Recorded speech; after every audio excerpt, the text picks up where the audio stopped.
Assalamualaikum warahmatullahi wabarakatuh. Perkenalkan, saya Ananita Sela Basmala dengan NIM 2103116248837, perwakilan dari kelompok 5. Saya di sini akan membahas tentang kondisi dalam belajar dan pembelajaran. Yang pertama, ada kondisi belajar menurut Gardner. Kondisi belajar adalah suatu keadaan yang dapat mempengaruhi proses dan hasil belajar siswa. Definisi yang lain tentang kondisi belajar adalah suatu keadaan yang di mana terjadi aktivitas pengetahuan dan pengalaman melalui berbagai proses pengolahan mental. Kondisi belajar juga dapat diartikan sebagai suatu keadaan yang harus dialami siswa dalam melaksanakan kegiatan belajar. Gardner dalam bukunya Condition of Learning pada tahun 1977 menyatakan the occurrence of learnings inferred from a difference in human beings' performance before and after being placed in a learning situation.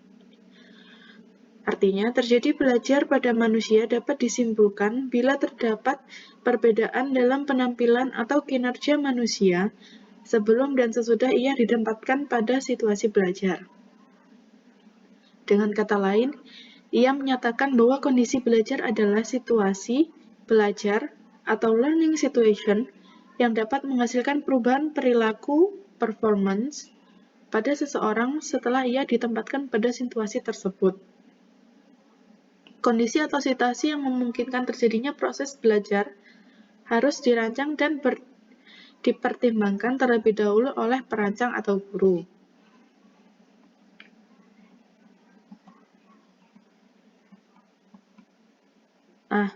Gardner membagi kondisi belajar menjadi dua, yaitu kondisi internal atau internal condition merupakan kemampuan yang telah ada pada diri individu sebelum ia mempelajari sesuatu yang baru.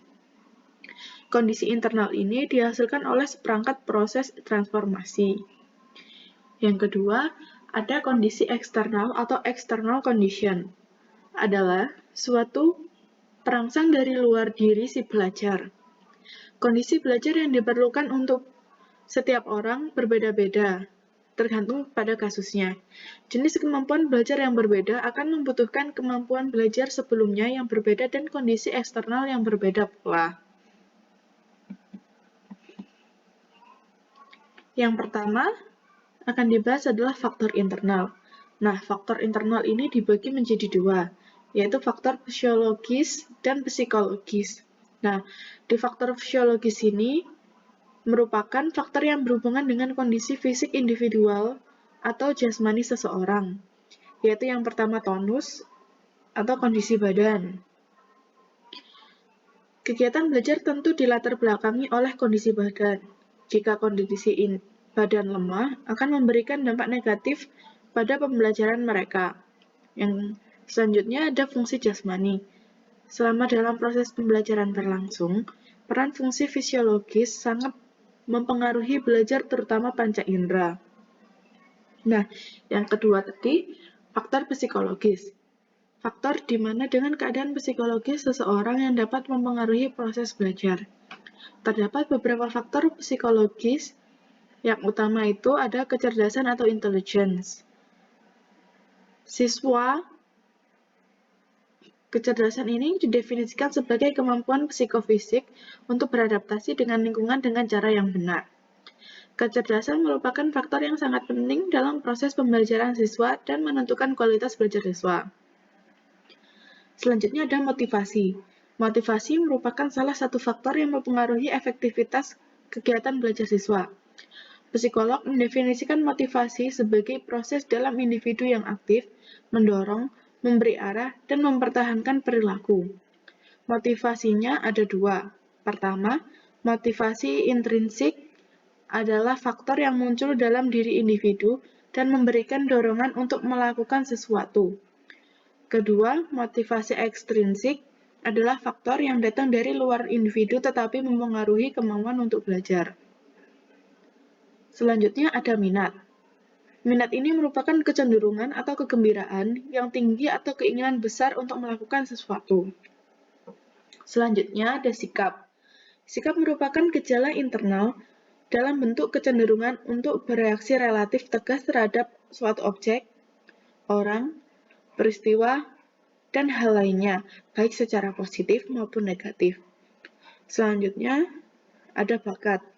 Bakat merupakan kemampuan seseorang yang menjadi salah satu komponen penting dalam proses belajar seseorang. Nah, setelah habis tadi membahas faktor internal, sekarang kita akan membahas faktor eksternal. Faktor eksternal juga dibagi menjadi dua, yaitu faktor sosial dan faktor non-sosial. Untuk faktor sosial sendiri, itu ada dari lingkungan keluarga, lingkungan sosial, lingkungan sekolah, lingkungan masyarakat. Nah, untuk faktor non-sosial, ada dari sarana dan prasarana sekolah atau instrumental, materi dan media pembelajaran, lingkungan alamiah, dan waktu belajar. Nah, kondisi eksternal atau external condition ini itu adalah seperti yang dikatakan tadi, merupakan situasi perangsang dari luar si pelajar. Kondisi belajar yang diperlukan untuk kan berbeda-beda. Nah, yang saya sebutkan itu tadi adalah jenis-jenisnya. Selanjutnya adalah kondisi belajar untuk berbagai jenis pembelajaran. Yang pertama ada informasi verbal atau verbal information. Kondisi belajar yang harus diperhatikan adalah siswa membentuk pengetahuan yang terorganisasi, strategi memproses informasi baru, tujuan pembelajaran yang jelas dan materi yang disajikan secara bermakna. Selanjutnya ada keterampilan intelektual atau intellectual skill. Nah, kondisi belajar yang harus diperhatikan adalah pengambilan kembali keterampilan-keterampilan bawahan, pembimbing dengan kata-kata atau alat lainnya, pendemonstrasian penerapan oleh siswa, dan pemberian umpan balik atau review. Selanjutnya, ada sikap atau attitude. Kondisi belajar yang harus diperhatikan adalah pengambilan kembali informasi dan keterampilan intelektual yang relevan. Selanjutnya, pembentukan dan penguatan tindakan pribadi. Kemudian ada keterampilan motorik. Nah, dari keterampilan motorik ini yang harus diperhatikan adalah pemberian arahan terhadap rangkaian unsur motorik, pemberian umpan balik, dan pemberian latihan. Selanjutnya yang terakhir ada strategi kognitif atau cognitive strategi atau problem solving. Nah, kondisi belajar yang harus diperhatikan adalah siswa harus memiliki beberapa materi atau masalah untuk dapat bekerja sehingga dapat dilatihkan. Siswa harus mendapat kejelasan dari deskripsi strategi yang memungkinkan dipilih. Dan siswa harus berlatih strategi kognitif dalam berbagai situasi dan dengan permasalahan baru. Sekian penjelasan dari saya. Kurang lebihnya mohon dimaafkan. Wassalamualaikum warahmatullahi wabarakatuh.